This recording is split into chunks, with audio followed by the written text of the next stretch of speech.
again. Our schedule is jam-packed for the next couple of days, too. We've got... Anyway, let's head out and meet up with the others.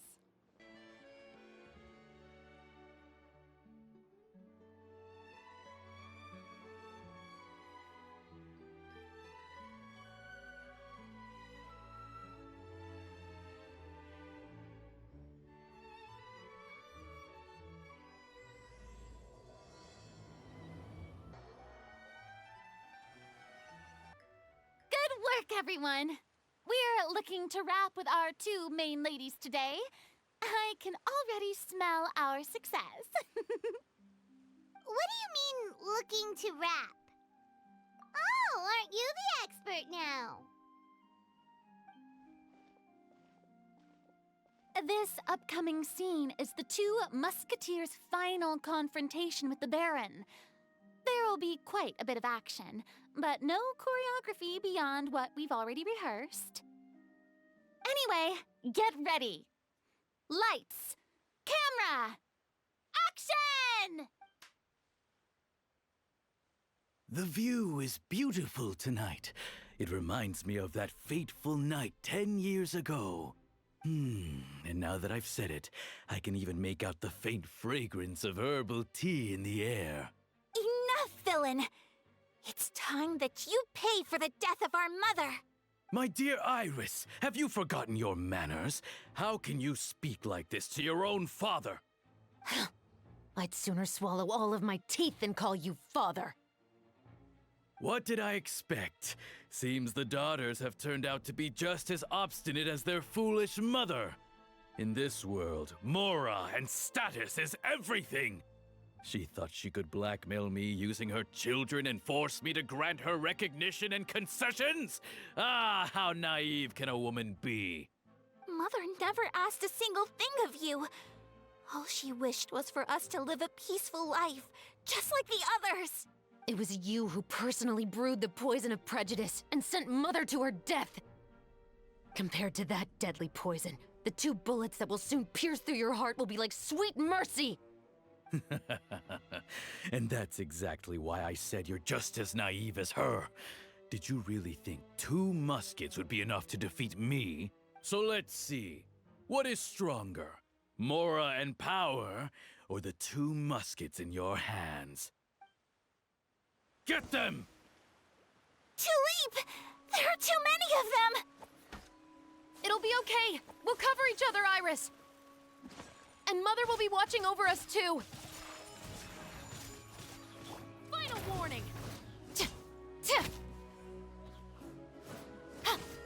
Justice will prevail.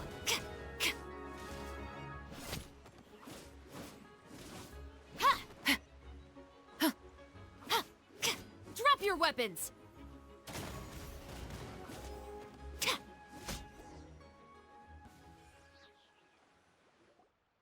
You've lost. To think I'd lose to...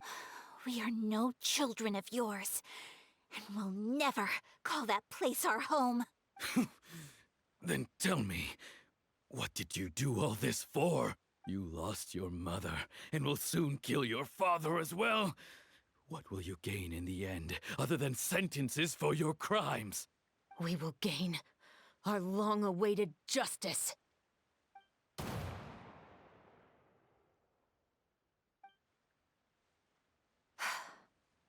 It's over. Finally, it's over.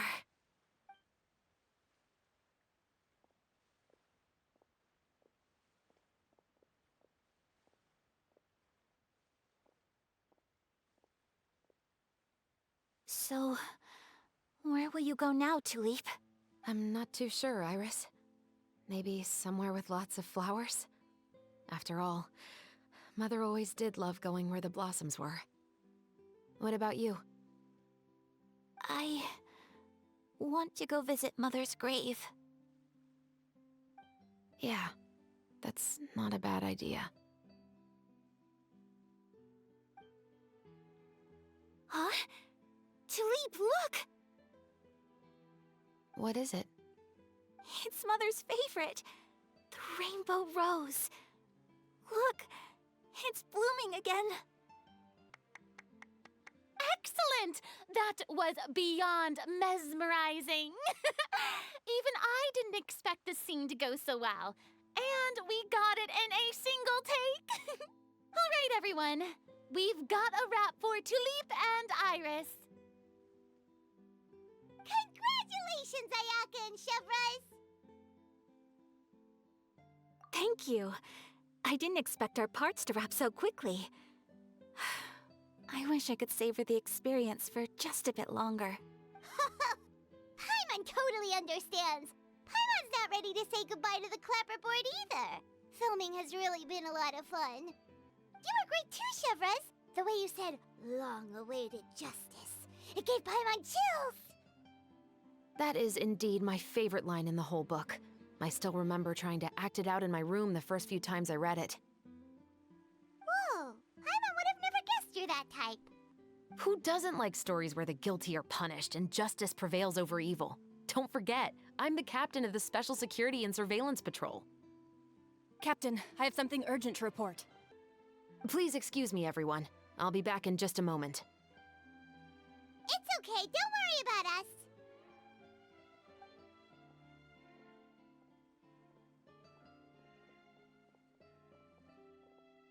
Oh? Was she whisked away by work already? I was just about to tell her how great she did. It seemed like some urgent official business. Then perhaps we should thank the stars that we were able to wrap both of your parts so quickly today. Switching around the filming schedule would have been a real pain. Anyway, I actually came over to let everyone know that we're all done for today. You can go home and get some rest. And one last thing, Miss Ayaka. Your acting skills today were immaculate as always. Are you sure you won't consider taking up full-time acting? See, I just happen to know this great troupe that's still looking for a lead actress. Thank you for your kind words, Director Farina. Unfortunately, there are still many matters that I have to take care of back home at the Yashiro Commission.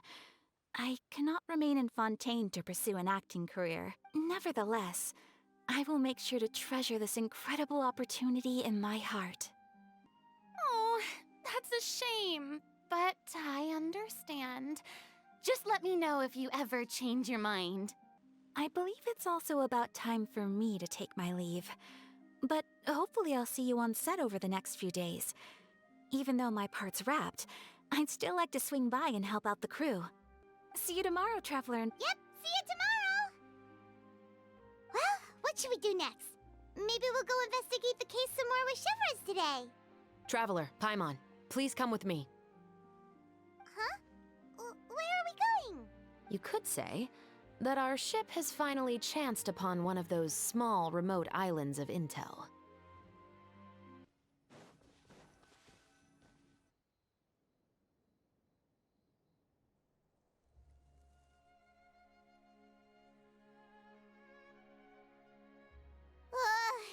Paimon's exhausted.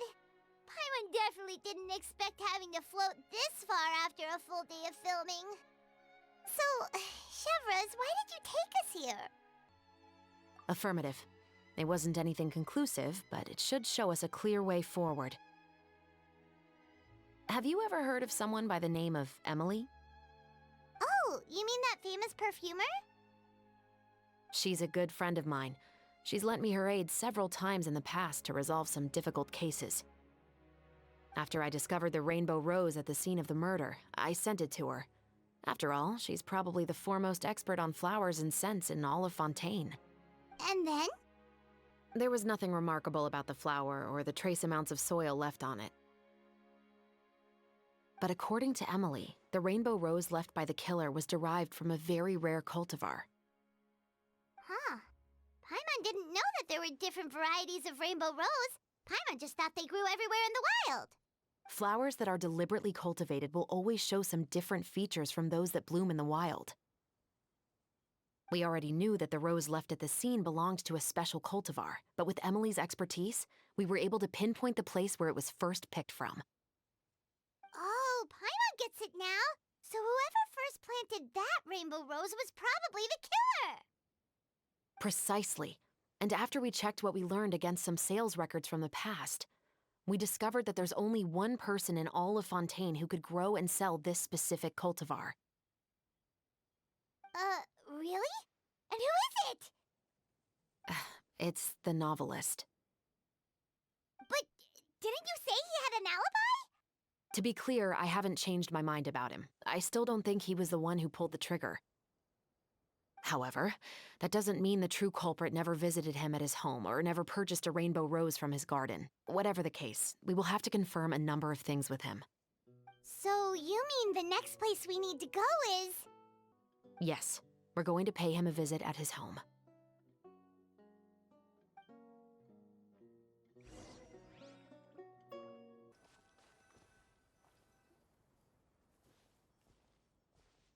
That should be his house.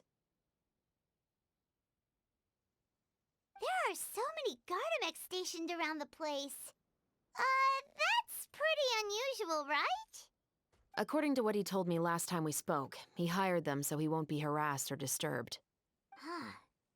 So there are a lot of flowers in his garden, but Paimon doesn't think we'll be able to pick one without alerting the Gardamex. Right, which is exactly why I think there has to be a special connection between him and the killer. So, should we knock? Just wait here for now. I'd like to take care of a number of those Gardamex first. But they're so far away. How are you planning to do that? Don't forget, Paimon, I'm actually the real-life captain of the Musketeers.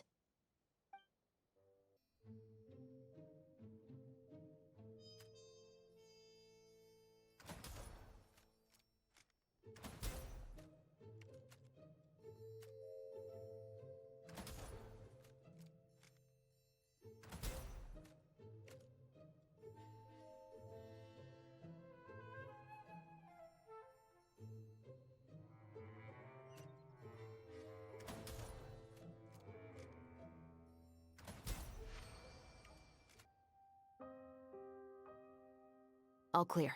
Let's go. Wait! Paimon's a little nervous now that we know he could be the killer. Can we go over our plan of action again?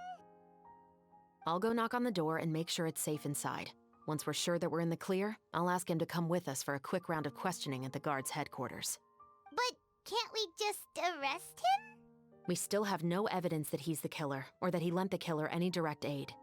Still, it would be appreciated if you could pick a rainbow rose from his garden for me while I'm talking to him. It'll help the Marechaussee Phantom confirm Emily's theory. Sure, no problem. Just...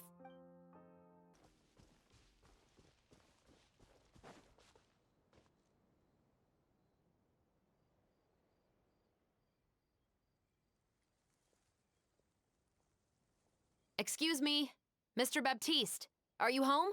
Who could it be at this hour? Oh, it's you, Officer Chavras. Would you mind accompanying me to the guard's headquarters, Mr. Baptiste? We would like to ask you some questions about a case. Oh, is it still regarding the murder case from before? I cannot confirm or deny that at this time. So it is then. Listen, I need you to come with me, Mr. Baptiste. Miss Chavras, I'll save you the trouble. Oh, and you two over there? There's no need for you to pick my flowers either. It's not time for them to bloom yet. Oh! Okay.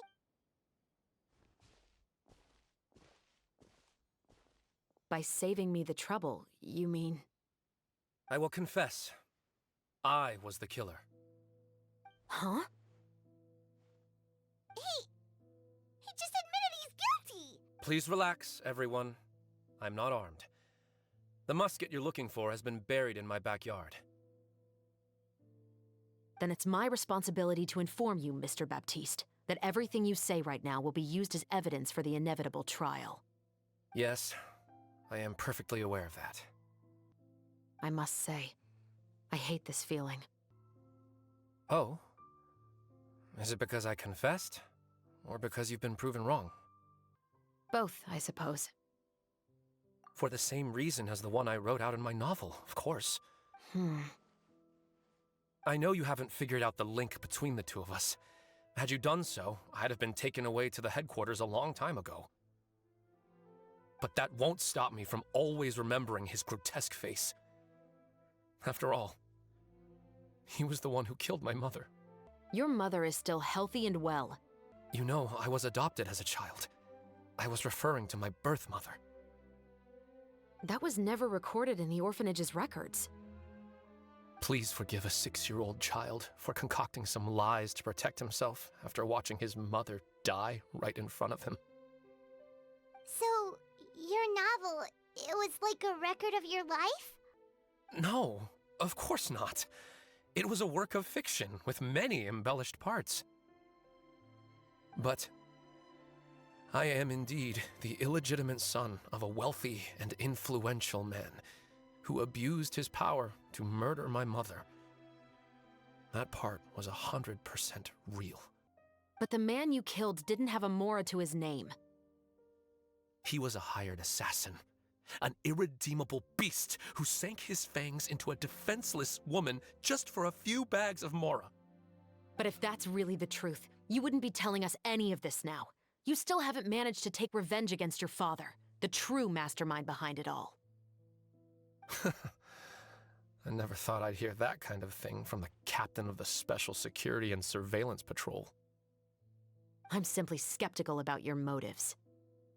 It's simple, really. I've grown tired of everything and don't want to shoulder this burden anymore.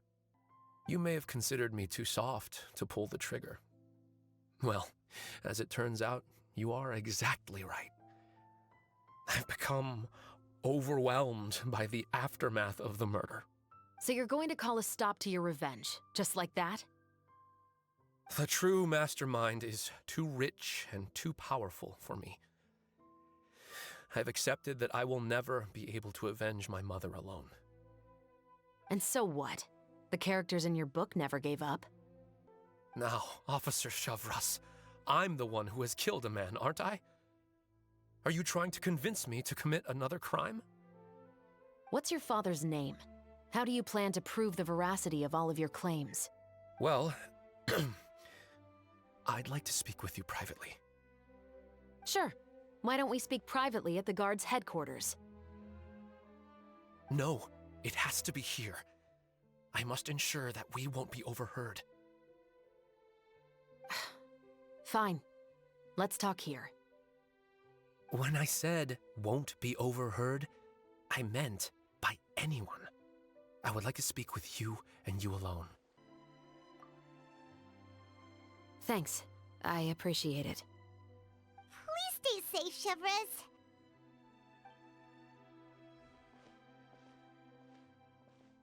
All right. Let's hear it. Will you really believe what I'm about to say? Well, that depends on what you're going to tell me. Fair enough. Fair enough. Then listen closely.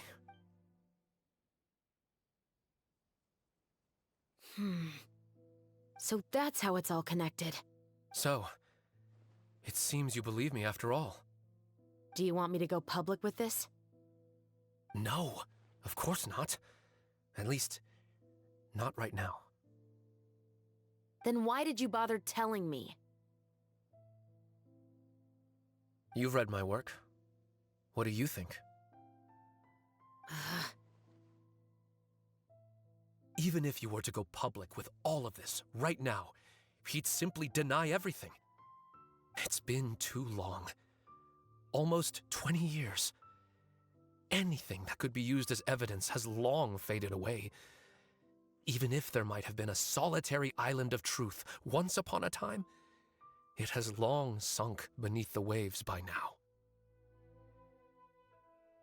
Justice will never find him. Not if you don't try. I know that as the captain of the Special Security and Surveillance Patrol, you will always stand on the side of justice. But do you really think a cushy life in prison really constitutes justice for him? What are you trying to say? I've been observing you from a distance. Your portrayal of the Musketeer was exquisite. Pull the trigger of justice against him. Let the villain get what he deserves. You want me to let you go so you may complete your revenge? No, Officer Chavras. I know that would be impossible. No. What I'd like is for you to perform the deed on my behalf.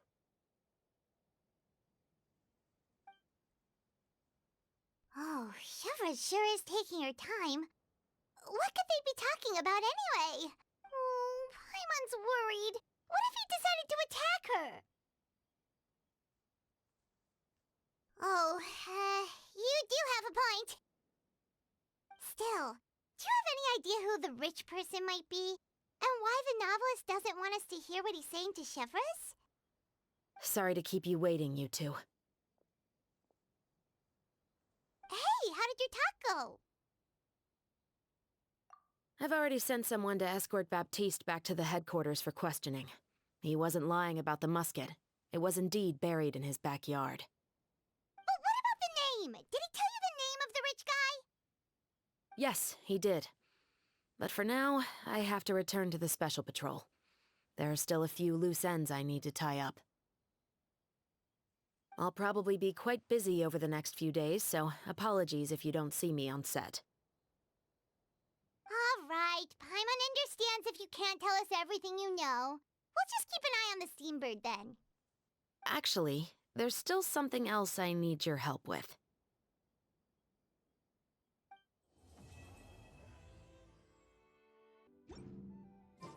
We haven't seen Chevres since that night at Baptiste's place.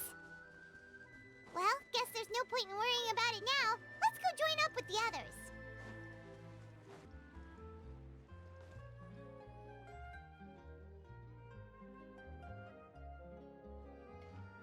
Good morning!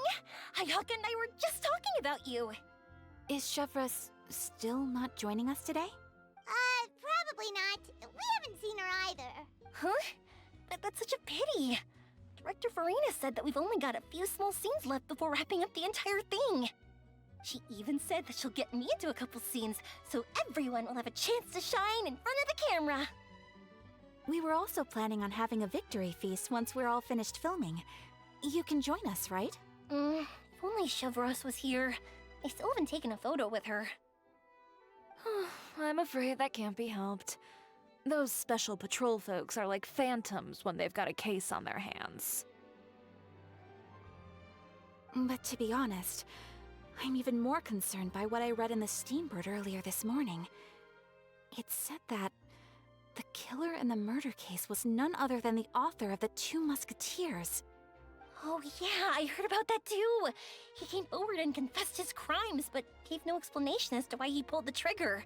We didn't know about this case at all when we joined the film. Is it going to affect the reception of our work? From a pure publicity standpoint, this will draw a lot more attention to our film. I have to say, though, that no director can be perfectly comfortable with garnering attention through means other than artistic skill. To be fair, I feel like that ship sailed the moment you allowed yourself to be named as the director on our posters. It's not my fault that I'm super popular. What was that saying again? My popularity has, Sunk to an all-time low?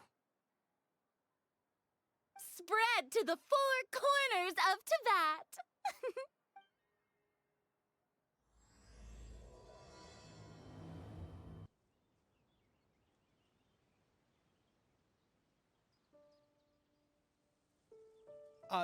Excuse me, everyone. Xavier! Feels like it's been ages since we last saw you. I've been talking non-stop with the Film Association, and I'm absolutely swamped trying to coordinate the film's marketing. So forgive me for not being around more often, but please believe me when I say that I will make sure everyone's hard work gets the exposure it deserves. Oh, seems like you've been fighting your own battles. Yes, that's one way to put it. Oh, and before we begin the final round of filming, please allow me to finally introduce you to the original investor of our film, Mr. Morris. A pleasure to meet you all. Yes, glad to make your acquaintance, Mr. Morris. We've heard about the issues you've encountered with your financial situation. Oh, well, the situation has indeed improved somewhat. Don't worry, Mr. Morris. Accidents and last-minute challenges happen all the time. There's no need to blame yourself over it. The good news is that we're almost done filming now. And I would even say that this is the best story I've ever seen. Is that so? I say that's great news. All right, now that we've gotten all the pleasantries out of the way, let's get this show on the road. We'll mostly be filming typical people and scenery from the streets today to improve the sense of environmental ambiance in some parts of the film. Oh, and there'll be a cameo for Mr. Kamisato and Miss Yoimiya as well. They'll be used to show outsider perspectives on the fates of the two musketeers. That's right. Ayato should be here any minute. Excellent! Then let's start with the scenery shots. Camera and clapper loader, you're up. Yep, we'll be ready. Remember, all we need are some wide zoom shots of the streets. If you happen to find some particularly lovely patches of flowers and grass, feel free to grab some close-ups of those as well. Ready? Lights! Camera! Action! Okay, now move the camera slowly.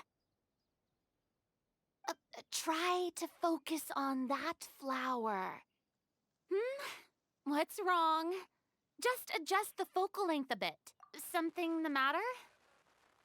But wasn't it working fine for all the... Veronique, can we try a different camera? No problem. How about this one? All right, let's give it another try. Lights! Camera! Action!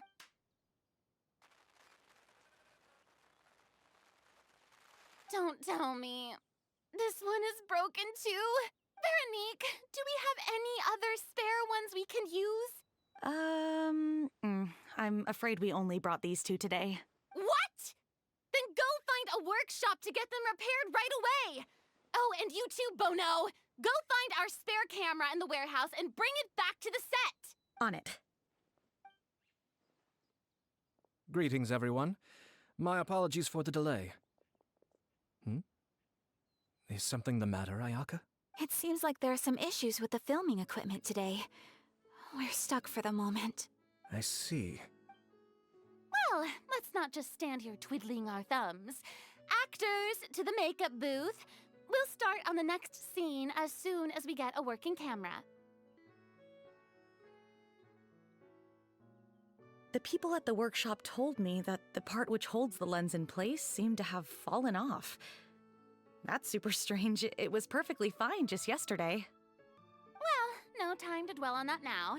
Let's get back to filming. Ahem! Quiet on set! Places, everyone! Lights! Camera! Action! By the way, have you heard about that recent murder case? Yes, I have.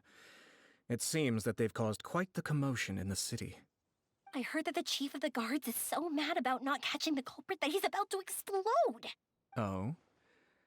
I find that quite hard to imagine, considering how he already looks most days. Director, we have a problem. Oh, we're in the middle of a take! Couldn't you wait until we wrapped up this scene? No, Director, our film, all the finalized film that we've been keeping in the case has disappeared. Oh, wait, what did you say? Mr. Bono, please take me to where the film was kept right away. I'm coming too. No, Yoimiya, you have to stay here. Oh. Okay, listen up. Everyone who's not working on this current scene can go with Bono to look for the film. Everyone else, stay put and wrap up the scene. Unbelievable.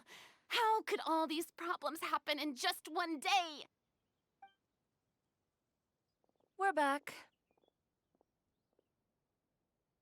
How did it go? Did you find the film? We found it in the sewers. Huh? In the sewers? Is the film still okay? We discovered it just in time, so we should still be able to salvage it. The others are checking now to see if we lost any specific scenes. You scared me for a moment there. I nearly thought we had lost everything. I really don't want to experience that feeling of despair again. Okay, but who could have stolen the film and dumped it there? Could it be some competitors working on other films? But if they wanted to harass us, why wait until the last day? Okay, we don't have time to really look into it right now. Let's strike while the iron is still hot and wrap this thing up once and for all. Yeah, let's...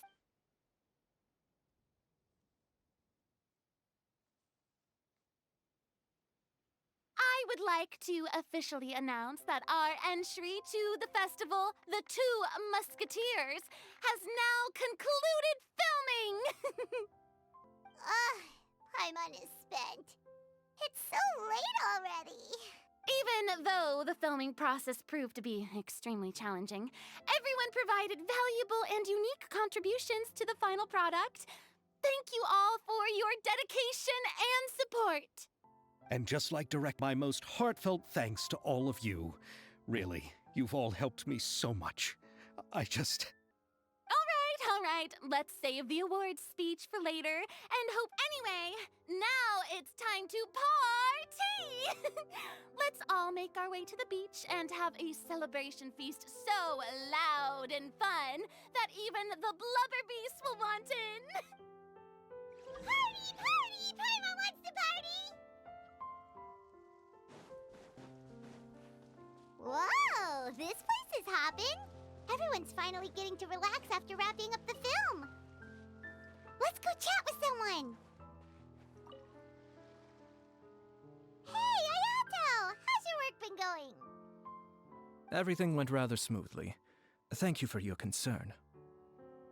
Ayato told me that we've already confirmed the dates for some Inazuma Fontaine cultural exchange events. So the next time we visit, we'll be doing so in our capacities as the representatives of the Yashiro Commission. Oh, that's great! Then maybe Paimon will be able to find Fontaine detective novels in Inazuma from now on. Oh, wait. Wouldn't Yaimiko get upset if that happens? That would be stealing some of her business. You've got a point. She's always complaining that light novels have become bland and too predictable after all. The cultural exchange won't only feature literatures of both nations, of course. We have also made plans for cross-cultural engagements in the fields of gourmet cuisine, toy making, and artisan craftsmanship. Whoa! Paimon's getting super excited now! When the time comes, be sure to visit and participate in all the events.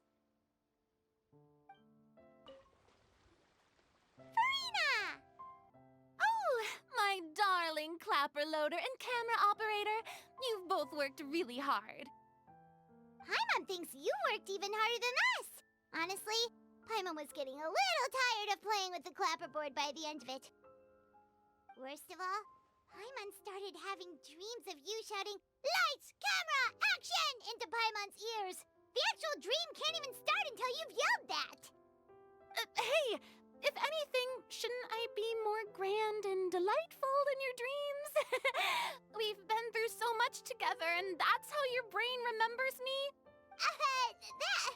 That's not Paimon's fault. We've just used the clapperboard too much lately. Anyway, what's most important is that we've wrapped the film. I'm pretty confident that we'll take first prize.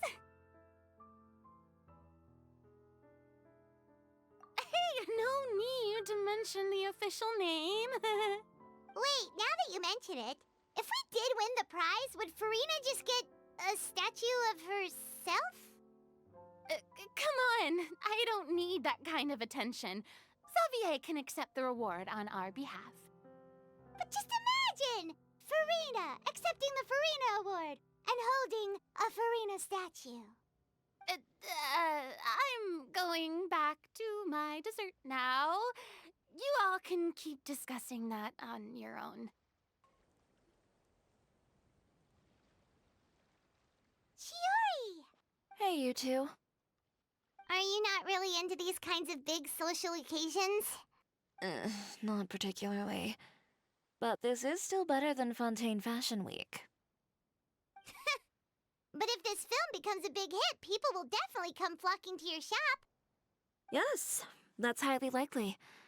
As long as the film can premiere as planned. Are you still worried about the case? That and all the obstacles we had to face today. You're right. It's as if all our bad luck just manifested at once.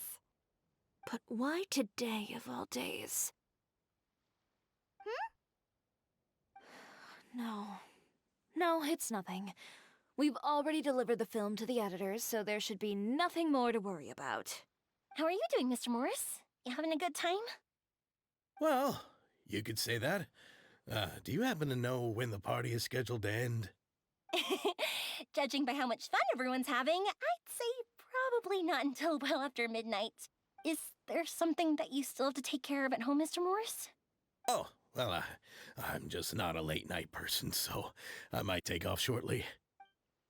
Oh no! Silly me. I almost forgot something super important. Oh, what is it? I prepared a whole batch of fireworks for the party, but I forgot to bring them over from the warehouse. Fireworks, you say? Well, that's, truly a pity. Sorry things didn't go as planned. Could you help me carry them over, Mr. Morris? I won't be able to fetch all of them by myself. Me? Are you sure that you can't find anyone else? I just wanted to make this a surprise for everyone. The warehouse isn't far from here. We'll be there in no time. Pretty please, Mr. Morris. These are some of the best fireworks I've ever made. So I also want you to see them before you leave. They're stunning. I promise that they'll be a once-in-a-lifetime experience that you'll never forget. But... It's okay. Just come with me. If we're sneaky enough, nobody else will see us leaving. All right. The warehouse is right over here. I moved the fireworks there in advance, so it shouldn't be too much work bringing them back. It's still a ways away from the party. Sorry about that, Mr. Morris. It's probably because I'm used to carrying fireworks all the time, so it doesn't feel like a lot of work to me. It's dark in here. Wait here, Mr. Morris. I think the light switch should be somewhere over here. Why did I have to get roped into this? What was that?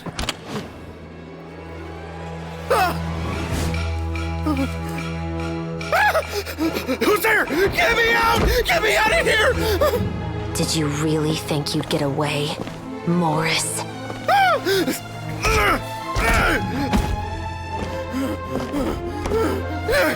You've got the wrong guy! It wasn't me! I'm not the killer!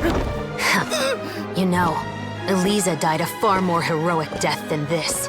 She fought your assassin to the end, to save the children she had hidden beneath the floorboards.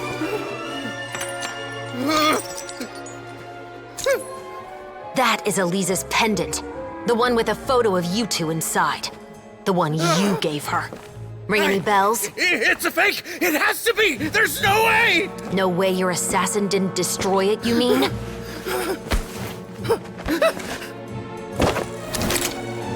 Did you ever love her, Morris? Or was killing her always the plan? No, please. Listen to me. I told Eliza to keep us a secret. I paid her plenty for her silence. I never thought she'd keep the child. Everything was gonna come out, and I had no choice. She forced my hand. No! I'm begging you. I have money. Just name your price, please. You can keep your Mora, and you can go to hell.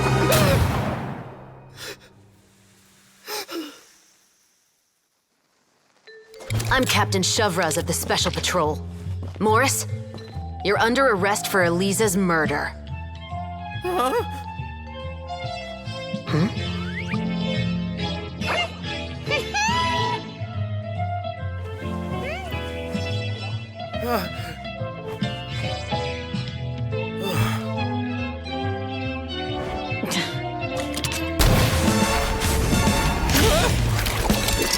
You're under arrest too, prop manager Veronique.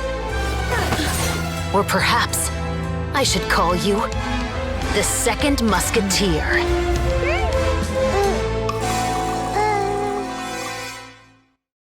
Wait, what's going on? This wasn't in the script. Drop the gun, Veronique. Why? Why would you keep me from exacting revenge on this heartless monster? Drop your weapon. This is my final warning.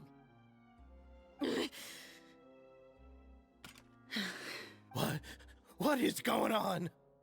Do I have to spell it out for you, Morris? Everything that took place just now was staged to get you to confess the truth. But this last part is all improv, of course. Chevres, you told us you wanted us to help you stage a play. You never said anything about the Second Musketeer. It's because even I had no way to confirm my theory until now. Thank you for your performance, Yoimiya. Could I trouble you to go and bring in the other Special Patrol members? They should be on standby just outside. Oh, and please tell the other cast members not to worry about us. We'll be rejoining them shortly. On it!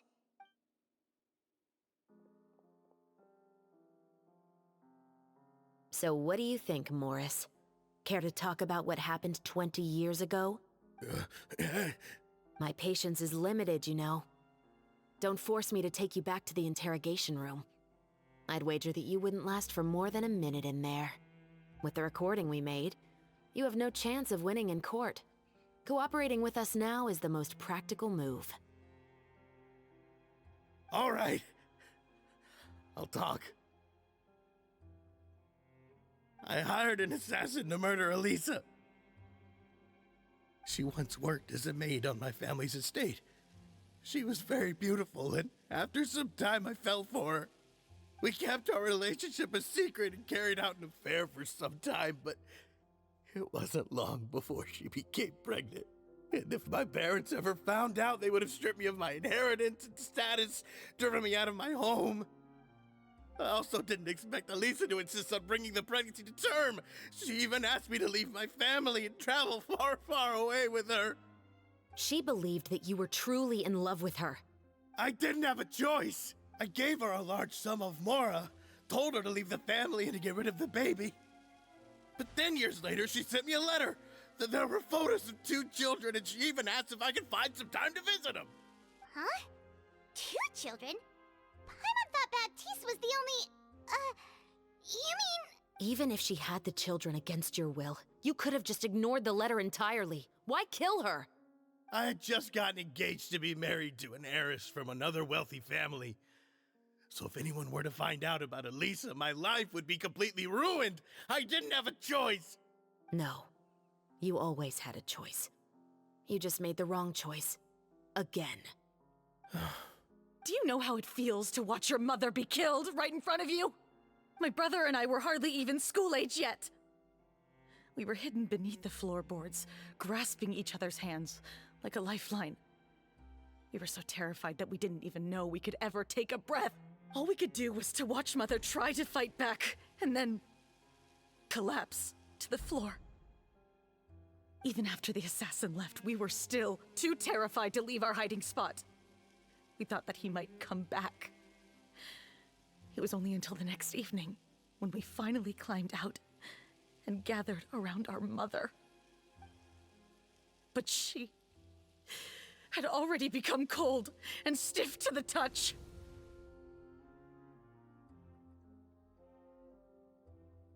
You made up your mind right then and there to bring this case to light. Not only that, we resolved to get our revenge. And that's why you became the Musketeers. No, that's why I became a musketeer.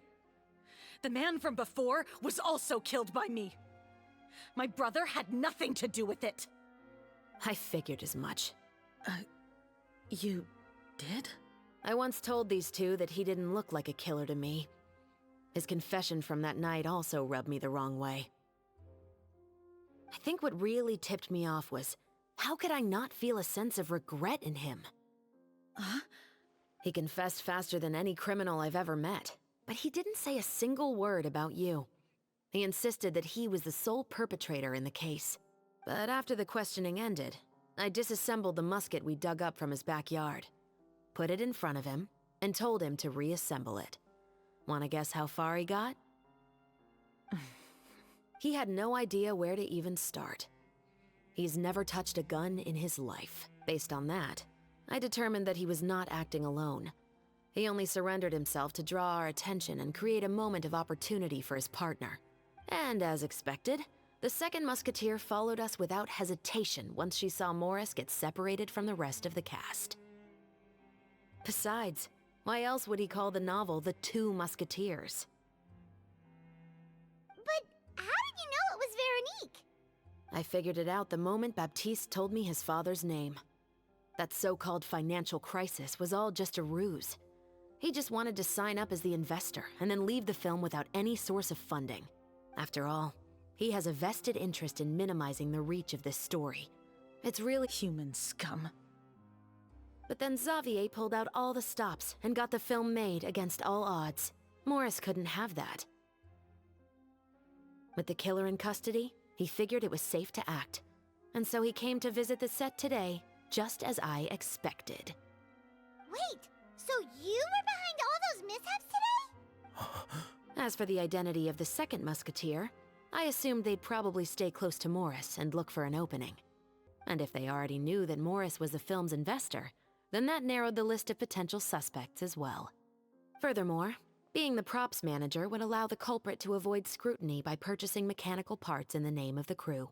With that hypothesis in mind, I went back to check Baptiste's orphanage adoption records.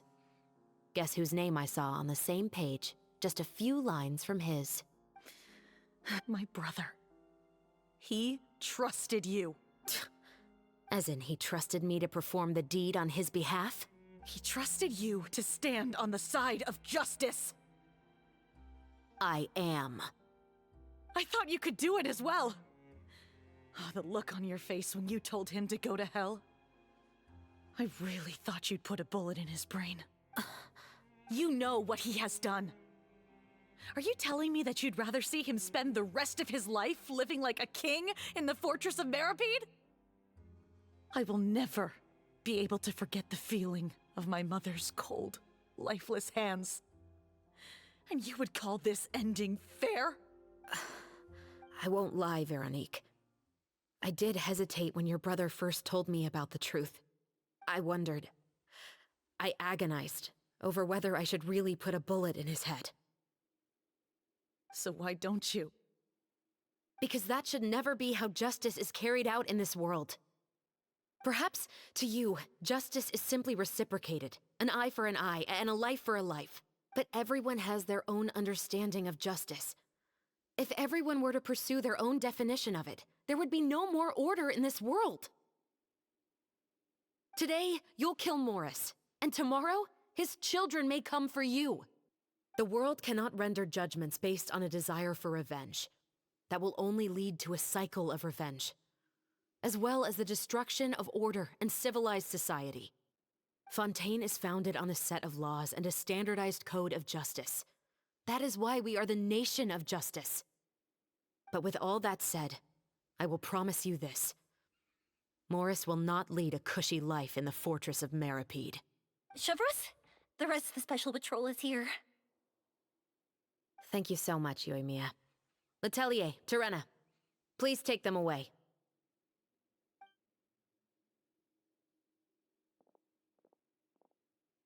I still can't agree with your reasoning. I know.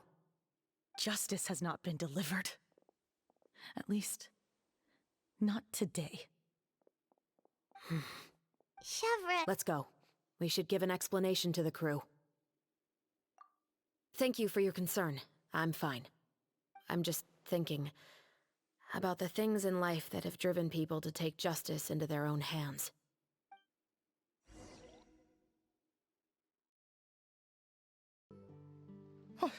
Who would have thought Morris would turn out to be... I'm at a loss of words. How could he have done something like this? I'm just glad that you're all safe and sound. Who knew that such a labyrinth of cases would be behind this story? Well, what should we do now? We have a finished film, of course, but should we still go ahead with the premiere? What do you mean? Shouldn't you be even more motivated to spread the word now that you've learned the truth? Chiori is right. I'd also like more people to see this story for themselves. But the real ending of the story seems to have deviated somewhat from the one in the script. Is that still acceptable to you, Miss Chevreuse? The call is yours. We still have time to reshoot an ending if that's what you'd like. No, it's fine as is. I like what we have for the catharsis. Romanticism is what gives works of art their appeal. Fiction is able to explore means of restitution that could never work in real life. Just like the real world, the world of stories also has its own set of rules and justice. These different possibilities are what initially drew me to reading in the first place. Sounds good to me. I support your decision. What about Veronique? Will she be okay? She will soon face her judgment alongside her brother and Morris. If I had to guess, they'll probably all be sent to the fortress of Meripede. I'll make sure to give Risley a heads up about it. Oh, you mean that kind of heads up? Exactly. Ahem. All right, then the matter's settled. Now that everything's been taken care of, there's no reason for us to keep looking all gloomy and grumpy. Let's get back to the feast and enjoy each other's company. We'll be starting the post-production process tomorrow. You should join us, Chevreuse. You missed the first few hours of the party, didn't you? All right. Count me in. Then I'll wait for you over there. There's still some good news that I'd like to share with Chevreuse. Traveler, Paimon, could you wait for me by the sea after the party ends? I'd like to go on a brief walk with the two of you. Thank you very much.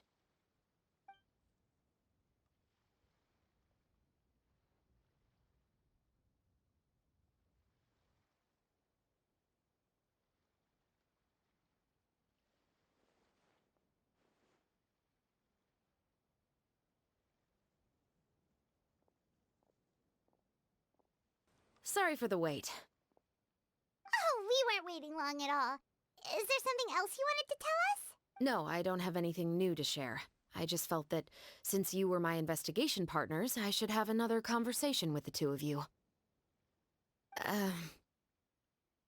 Traveler, how would you have responded to Baptiste's request if you were in my shoes? Is that so? Well, thanks for sharing. When I was young, my father often took me here to swim. We'd come rain or shine, even when it was freezing cold. He told me that swimming was the best activity to train one's strength of will. You could never give up before reaching the shore, especially when the water was cold. Oh? Why's that? Because the moment you give up would be the moment you die. At that point, I still hadn't received my vision. One winter, the chilly wind felt almost like knives on my skin, and the seawater was so frigid that it numbed my toes the moment I stepped in. I cried and begged my father to spare me from having to swim across, but he wouldn't listen. He used to be a member of the Special Patrol as well. You could say it was his way of educating his children. That sounds awful. When he saw that I wouldn't stop crying, he just picked me up and tossed me into the icy water. The bone-chilling cold took away my senses. I couldn't feel anything but fear and rage. I waited for my father to save me, but one look and I knew he'd already started swimming for the opposite shore. I realized that if I were to give up, I really would die right then and there. I used all of my strength to try and catch up to my father. Those few minutes felt longer than my whole life up until that point. I did, however, make it to the other side. I've never felt afraid about anything in my life after that, nor have I ever cried again. That way of teaching would have never worked on Paimon. Yeah, I don't think that was the right method for anyone. It's just that, working now as I am in the pursuit of justice, I still sometimes feel like I've been tossed into that winter sea all over again. The anger and the helplessness. Chevreuse. But the worse I feel, the more I know to never give up. The alternative would be to forever lose myself among the waves. Anyway, how about a race? Neither of us will drown, but we can still see who swims faster. You guys go ahead! Paimon will grab the clapperboard to mark the start of the race.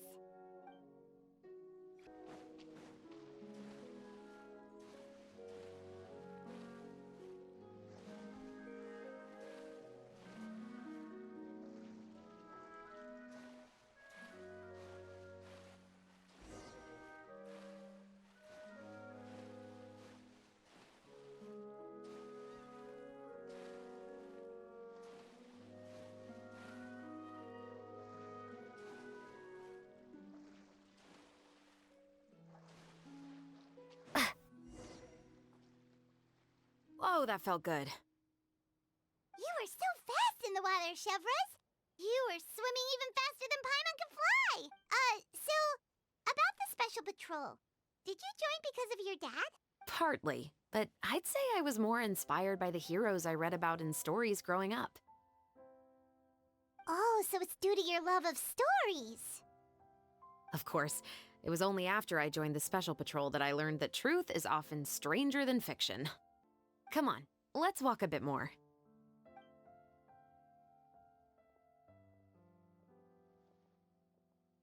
To be honest, I do sometimes question whether the decisions I make are the right ones. But I know that no matter what, I must keep swimming. Because the only thing I've got my eyes on is the shore in the distance.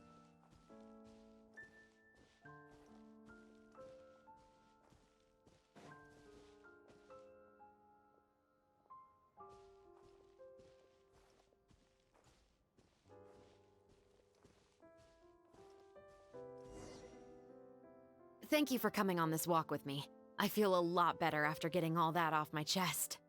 Huh. We're nearly back at Baptiste's house. Huh, you're right. I didn't realize we were so close. He really did plant a lot of flowers. It's just like how he described it in the story. Huh? Wait. Paimon, Traveler, look! The rainbow roses in the garden. They're in full bloom now.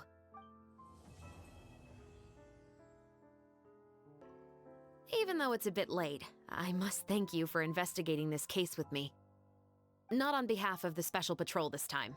It's a personal expression of gratitude from yours truly. Oh, you want to hear more? To be honest, I didn't spend that much time with him. He was always busy with the Special Patrol, so he would often return home really late at night. Some nights, he didn't come home at all. Once, he didn't come home for a long time, maybe a whole week or so.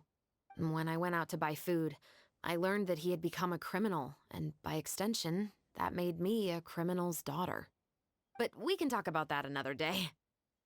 I actually have a lot of sympathy for Veronique and Baptiste. I can understand the hatred they feel for their father. But that doesn't mean I'll allow them to walk the path of evil, even if it might lead to another sense of justice. Films are different from the real world. They're a form of art and represent the wishes in people's hearts. I adore the two Musketeers, and I'm very happy to have had the opportunity to act the role as one. I can't wait to catch the film when it premieres in the Opera House. Thank you for looking out for me. I'll see you at the award ceremony. I'd be very surprised if we don't win.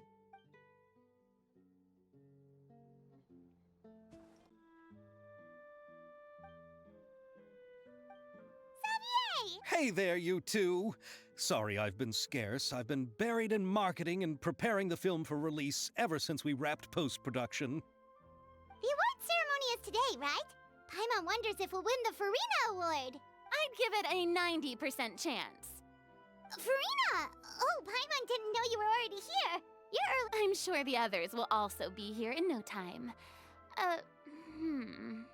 Xavier, if we end up getting called on stage, shouldn't you come up with a name for our crew? What? But we don't even know if we're going to win. I wouldn't want to jinx our chances by celebrating early. Just open your eyes! Surely you've seen the audience's reactions to our film. We've had nothing but critical acclaim. You've also had conversations with the Opera House's operating staff, right? Didn't they want to increase the number of showings? With the mora you've made from the box office, you can now open your very own film company. But that's all credit to my amazing crew. You've all helped to make this a reality, so I can't be the only one asked to come up with a Well, give it some thought. I'm sure the crew will respect your choice. All right, but before that, Traveler and Paimon, could I trouble you to quickly pay a visit to the Fortress of Meripede? Huh? But shouldn't we stay for the award ceremony? I wanted to ask you two to invite Shavraz to join us at the ceremony. She's one of the lead roles, after all. I haven't been able to find her recently, so I haven't had the chance to invite her personally. According to the papers, the culprits of the Musket murder case will be personally escorted today by the captain of the Special Patrol to the Fortress of Meripede. Oh, Paimon gets it now. Yep, just wait here, Xavier, and maybe try to come up with a few snappy-sounding names. All right, then I'll leave you to it. This is as far as I'll be taking them. I'll leave the three of them to you now. Got another errand to run? Something like that. I'm expected at a party. Now that's something you don't hear every day. Found a new pastime? No, it's just a special occasion. Shavraz! Risley! Festivals really do bring people together. It's been a while since I last had so many visitors at the Fortress of Meripede. Call it the festival spirit, I guess. Yeah, you could say that. Even our head nurse has gotten herself all worked up preparing super deluxe nutritious shakes. Just one gulp and you'll have met all your nutrition needs. Were you talking about work just now? We've already finished discussing everything. So, what do you think about my heads up, Mr. Risley? I believe I haven't yet made any promises or guarantees. But you also didn't shoot me down. Here, how about this? You could give everyone a copy of the newspaper. Perhaps on the day when the cover story happens to, oh, I don't know, expose a certain someone's misdeeds from 20 years ago? I suppose then a certain someone may soon find himself the most unlucky person in the Fortress of Meripede? While another two people will soon be hailed as heroes. Speaking of heroes, did you two need something from me? Actually, we're here for... You're here to invite me to the party, right? Don't worry, I didn't forget. Ooh, then let's head back right away! See you, Risley! Happy Fontanalia Festival! And the same to you. And the winner of the Farina Award for the first Fontanalia Film Festival is... the Two Musketeers!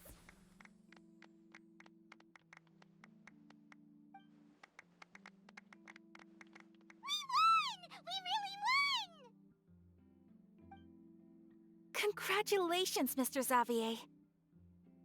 We won? I can't believe it! I really can't thank all of you enough!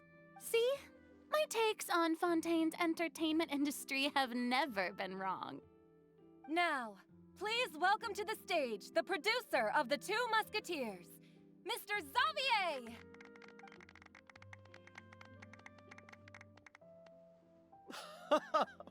Thank you! Thank you all so much for your recognition and support.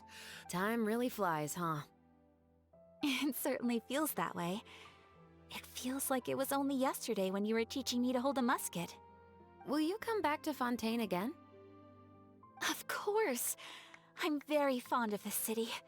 There are so many novel and interesting things that it's been hard to keep track of them all. But how about you? Would you be interested in visiting Inazuma? I can't say the thought has crossed my mind before, but I'd be willing to consider it now. I will be eagerly awaiting your visit. It would be wonderful if you could visit my home and enjoy a taste of our tea and desserts. Yeah, let's keep in touch. Did you accomplish all you came here for? Yes. And you should visit Inazuma again sometime. How has Ogura and her business been? To my knowledge, she's doing quite well. Tell her I said hi. I certainly will. I heard the thunderstorm has stopped. Yes, and the war has also been brought to an end. Peace and prosperity has returned to the islands. I quite like the sound of that. Perfect for hanging textiles out to dry. I'd like to offer my thanks again to the entire cast and crew.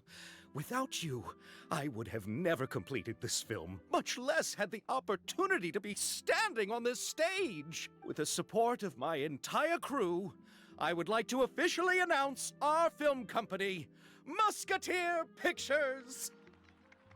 Hoo-hoo! That has a really nice ring to it. Then in that case, let's please welcome all the members of Musketeer Pictures onto the stage for a commemorative photo. Oh, Paimon didn't know we'd also be taking pictures. Director Farina, I believe you are the most deserving person to raise this trophy. Huh? No. There's no need. It's so embarrassing. It's an honor the director deserves. Yes, I agree. Just accept that you're not getting out of this. Ready, everyone? 3, 2, 1. Musketeer Pictures!